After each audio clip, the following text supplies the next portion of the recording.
if I was starting in Cuba and coming to Gloucester, I could do this in half the time. I'm fighting the wind the whole time. So it's not a smart first choice, but it has the advantage of anywhere I can go, I can get back from. You know what I mean?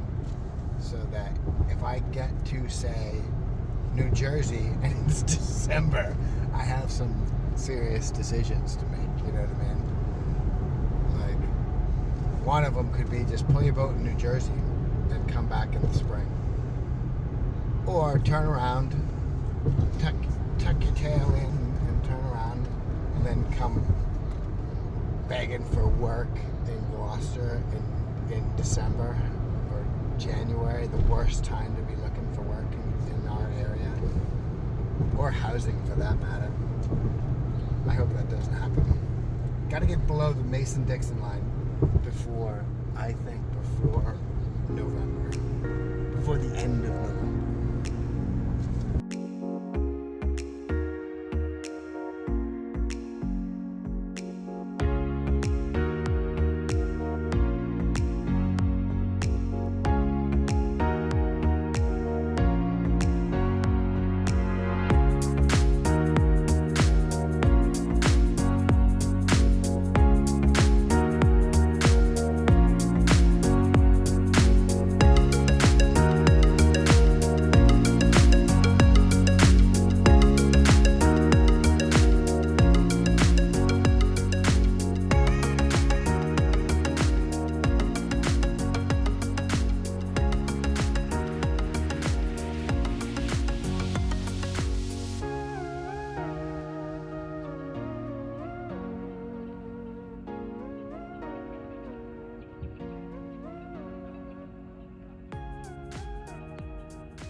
The bigger your boat is, the more stable it is in general. Not necessarily meaning that it's blue water ready, which means it can go offshore and be stable. That's not a guarantee. But if you have all the modern conveniences and you have an unlimited budget, which means you go to a port, you go to a slip, you plug into shore power, you charge your multiple batteries to full, you've got a refrigerator, you've got a microwave, you got a toaster oven. It's a very different experience. So right here, I have, this is the beans and rice with diced tomatoes and chilies that I made this morning. It was supposed to be my lunch, but I never ate it. But anyway, that'll keep pretty well. And then here, I am steaming some broccoli, which I will later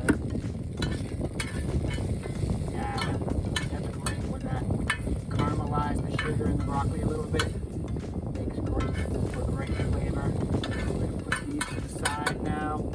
Start the shiitake mushrooms. And we're just making like a poke bowl, vegetarian poke bowl.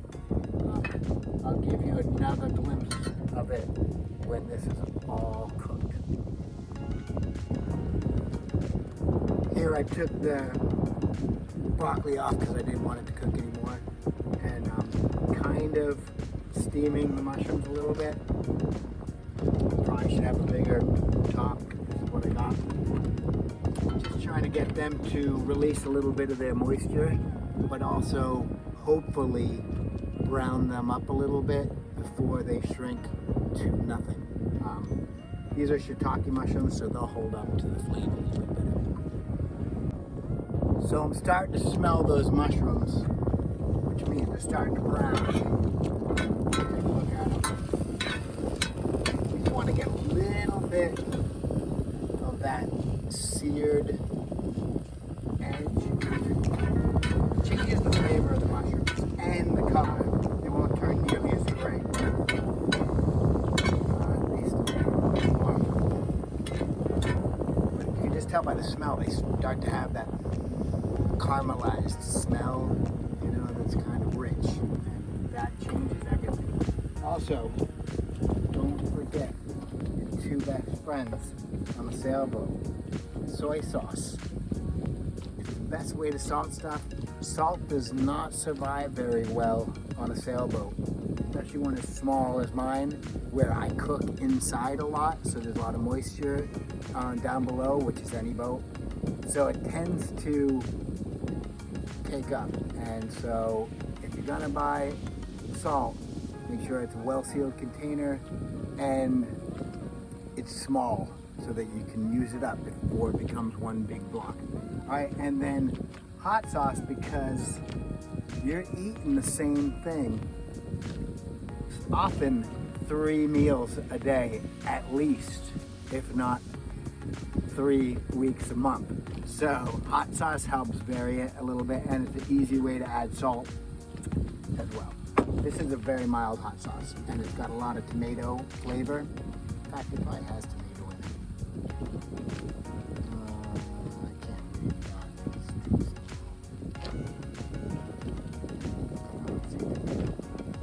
that. Anyway, I think we're almost done. Now what I'll do, these are kind of getting where I want them to be.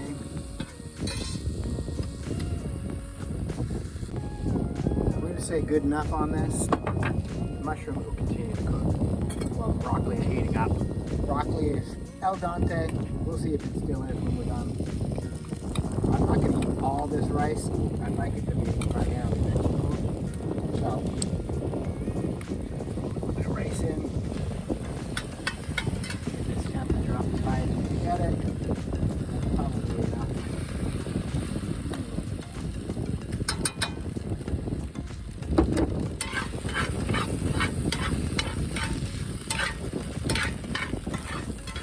See all that steam coming off?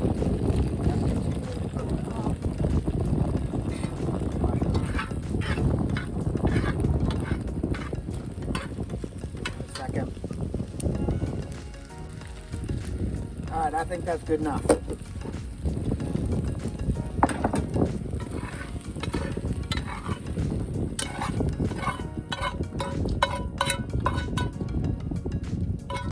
All right, this is a very healthy meal. Beans and rice are complements. I believe they create a complete protein. Vegetables are pretty scarce on the boat, so it's good to try to get them whenever you can. And watch the miracle of the ocean. Ready? Baked on rice. Grab my scrubby sponge.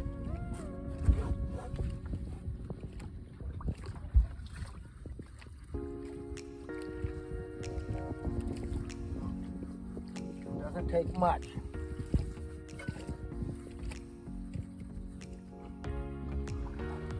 Because salt and water are powerful catalysts. There we go. No detergent whatsoever. I usually wash it with a sponge, wipe it with the rag, and then I'll spray it down with, I use Windex just because I know it's designed not to leave a residue. I don't love that idea, but if you don't get rid of the salt, it's gonna mildew. So I keep this in a little box in a pretty dry place. But sometimes it gets mildewy no matter what you do. All right, only try this on a boat.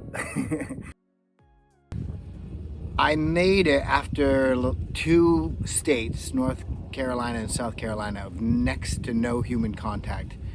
I decided that if I liked Savannah, I was gonna hang out there for a little bit because I had heard it was pretty temperate year-round, and that it was a year-round port, so that marinas were open and available. So I spent about a week there, and I looked into some job opportunities, and I came to the realization that well, first of all, it's a city. It's a pretty big city, and I was on a very rough dock with the working port, which is Savannah River, with cargo ships coming through all hours of the day and night, ferries passing by, tugs barreling out, picking up the next cargo ship, and the whole dock, a floating dock right on River Street, was basically right next to the strip. So you had like performers, you know, trombonists, trumpetists, people making that reed art. They call it, I don't know what they call it, but I did meet Savannah Rose, who is famous for doing reed art in Savannah.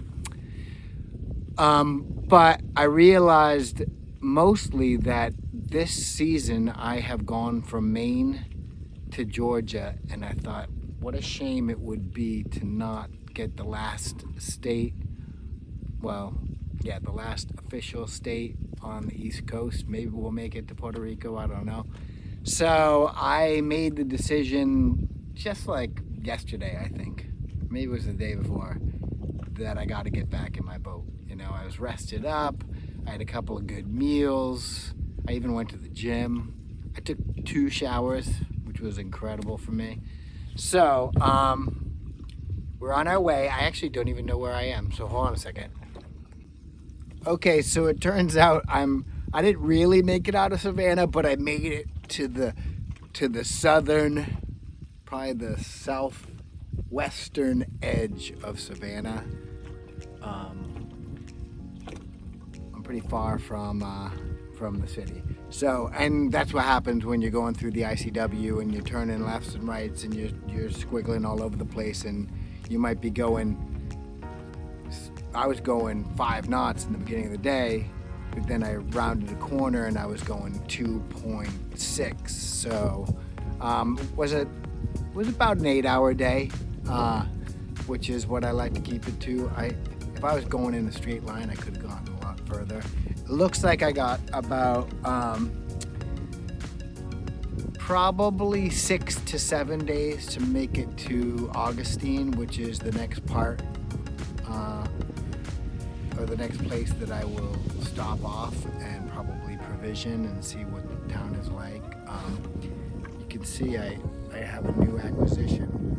I found a place in Savannah called Bike Walk Savannah, and I got a very excellent price on that bicycle, and the donation went to help people in need who need bicycles for work or just to go shopping or to support themselves in any way. Maybe they just need exercise. So I was happy to be a part of that. Shout out to that company there. Walk Bike Savannah, that's what it's called. Savannah was awesome. I love it. I look forward to going back there. I will inevitably be on my way back through, and I will stop at that same dock. It was great. But rough, and I'm looking forward to a quiet night's sleep tonight.